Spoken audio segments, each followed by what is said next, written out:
میں یہاں جتنی بہویں ہیں انہیں ایک بات بتاتا ہوں، طلاق انشاءاللہ نہیں ہوگی۔ ساس یہ سمجھتی ہے کہ میں ساس ہوں تو میں جو ہے اپنی بہو پہ ظلم کروں گی۔ ساس کو چاہیے کہ وہ اپنی بہو کو بیٹی سمجھے۔ میں گفتگو سمیٹ رہا ہوں، ختم کر رہا ہوں، اس لیے کہ باقی گفتگو پھر کسی محفل میں ہوگی۔ توجہ سے سنیں، لوگ کہتے ہیں کہ بڑی بڑی جنگیں ختم ہو گئی۔ بعض فلسفیوں نے یہاں تک لکھا ہے پہلی جنگ عظیم ختم ہو گئی، دوسری جنگ عظیم ختم ہو گئی، لیکن ساس بہو کی یہ ایسی جنگ عظیم ہے کہ یہ کسی دور میں کبھی ختم نہیں ہوئی، اور پتہ نہیں یہ کب ختم ہوگی۔ اس کے ختم کرنے کا ایک طریقہ ہم آپ کو بتاتے ہیں۔ ایک بیٹی، نیک گھرانے کی بیٹی، اپنی ساس کی شکایت لے کر کے باپ کے یہاں آئی۔ باپ نے کہا بیٹی، ساس ماں کی طرح ہوتی ہے، خدا را اس پہ ظلم نہیں کرنا، بڑھاپے میں وہ جائے گی کہاں۔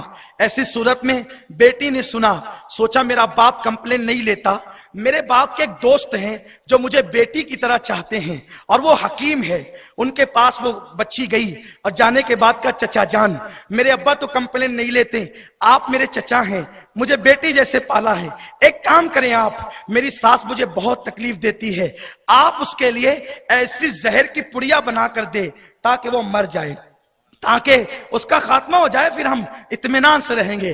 وہ واقعی حکیم تھا، وہ واقعی حکیم تھا، اور وہ اسلام کے قانون کے مطابق حکمت کرتا تھا۔ اس نے کہا بیٹی بیٹھ، ٹھیک ہے، 1 مہینے کی پڑیا تجھے دیتا ہوں، بیٹی اگر 1 دن میں دوں گا تو وہ مر جائے گی، سب تجھ پہ شک کریں گے، تیری روزانہ اس سے جھگڑے اور زک ہوتی ہے، بیٹی ایک کام کرنا، تیرے اوپر الزام نہیں آئے اس لیے میں جو ہے وہ سلو پوائزن جو ہوگا وہ دھیرے دھیرے اثر کرے گا، 1 مہینے کے بعد مر جائے گی تو تیرا نام بھی نہیں آئے گا، تیرا کام بھی ہوگا۔ اس نے کہا بہت اچھا۔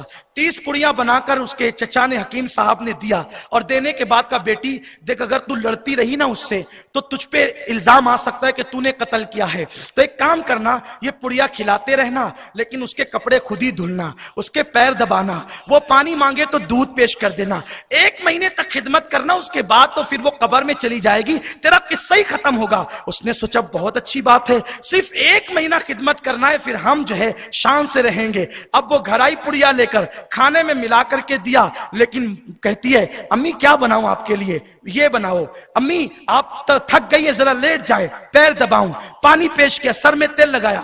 اب جو ساس بہو روزانہ لڑتی تھی 3-4 دن میں یہ اسے بیٹی ماننے لگی، یہ اسے ماں ماننے لگی، محبتوں کا ماحول ہوا۔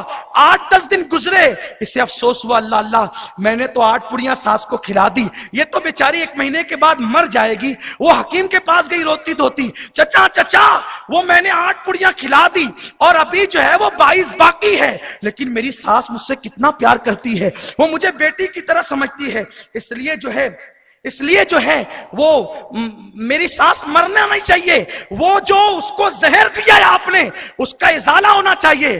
حکیم صاحب نے مسکرا کے کہا بیٹی جا تیری ساس نہیں مرے گی، میں جانتا تھا جب تو محبت دے گی تو تجھے محبت ملے گی، تو ٹیڑھی تھی، تیری ساس بھی ٹیڑھی تھی، تو نے پیار دیا وہ بھی پیار دے رہی ہے، ارے پیار اگر کتوں کو دیا جائے تو وہ بھی دم ہلاتے ہیں، انسان تو انسان ہے، ہر انسان پیار کا محتاج ہے۔ لوگوں یاد رکھو پیار دو گے تو پیار ملے گا، نفرت دو گے تو نفرت ملے گی۔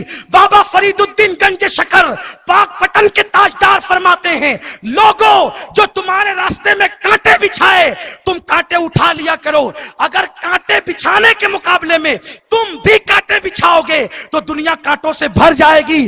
ہم کانٹے بچھانے والے نہ بنے، ہم کانٹے اٹھانے والے بنے۔ کانٹے بچھا کر کے انسان کے دل کو سکون نہیں ملتا، کانٹے اٹھا کر کے انسان کے دل کو سکون ملا کرتا ہے۔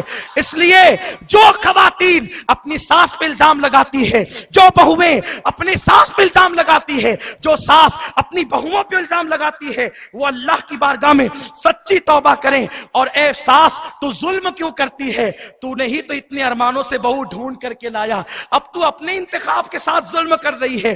تیرا بیٹا تھا تو بہو آئی، خدا را محبت قائم کرو، سیریلوں سے زندگی نہ سیکھو، اسلام سے زندگی سیکھو، قانون اسلام سے زندگی سیکھو، اور نوجوانوں اپنے آپ کے غصے پہ کنٹرول کرو۔ آقا فرماتے سب سے بڑا پہلوان وہ ہے جو غصے کو پی جایا کرتا ہے، غصے کو پی جاؤ۔ اللہ آپ سب کے گھروں کو آباد رکھے، اللہ آپ سب کو آباد رکھے۔ SDI چینل کو سبسکرائب کریں اور بیل بٹن پر کلک کریں تاکہ آپ کو سب سے پہلے ہماری نئے ویڈیوز اور لائیو اجتماع کے لنک ملیں۔